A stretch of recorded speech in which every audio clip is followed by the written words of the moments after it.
The merry-go-round that wouldn't.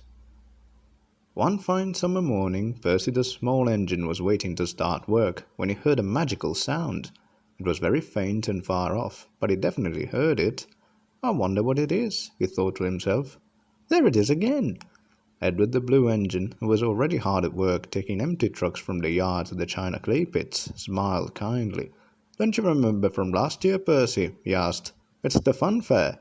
It comes every summer to Wellsworth, and all the children love it, as well as their parents and friends.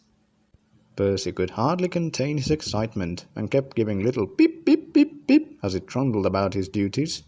If only I could see the fun fair, he said to his driver. Percy was in luck, because the site chosen for the fun fair was a large field near the railway line that he worked on every day.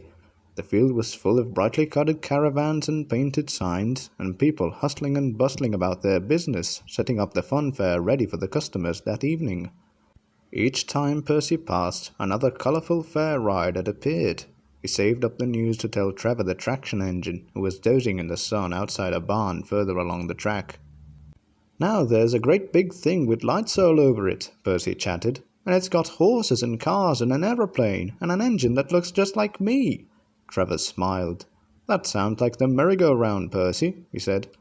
Percy wanted to know what a merry-go-round was and what it did. Trevor explained. Well, the children all choose what to ride on. It could be a horse, or an aeroplane, or a car, or an engine, pipped up Percy. Or an engine, agreed Trevor. Then when they're all aboard, the merry-go-round music starts to play, and they go round and up and down till the music stops. Do they enjoy it? Asked Percy, who was feeling quite giddy at the thought. Very much, said Trevor. He sighed. It was a long time since he had been to the fair. What fun it would be, he thought, if he could go along to give the children rides. I love giving rides to the children, he said. But Percy had already hurried off to see if the merry-go-round was going round yet. That evening the fair was crowded, as people flocked to have a go on all the rides. There was a particularly long queue for the merry-go-round, for something awful had happened. The merry-go-round wouldn't go round, or rather it couldn't. The machinery that turned it round had broken down. Everyone was very disappointed. Luckily Percy's driver was there with his family. He remembered stopping to talk to Trevor the traction engine that morning. Trevor could help out until you get that fixed, he told the merry-go-round owner. And that's just what happened. In no time Trevor found himself hitched up to the merry-go-round with strong ropes.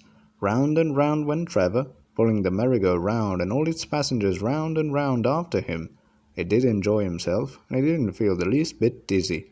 I shall enjoy telling Percy all about this tomorrow, he thought to himself. Afterwards, everyone told him what a useful traction engine he had been.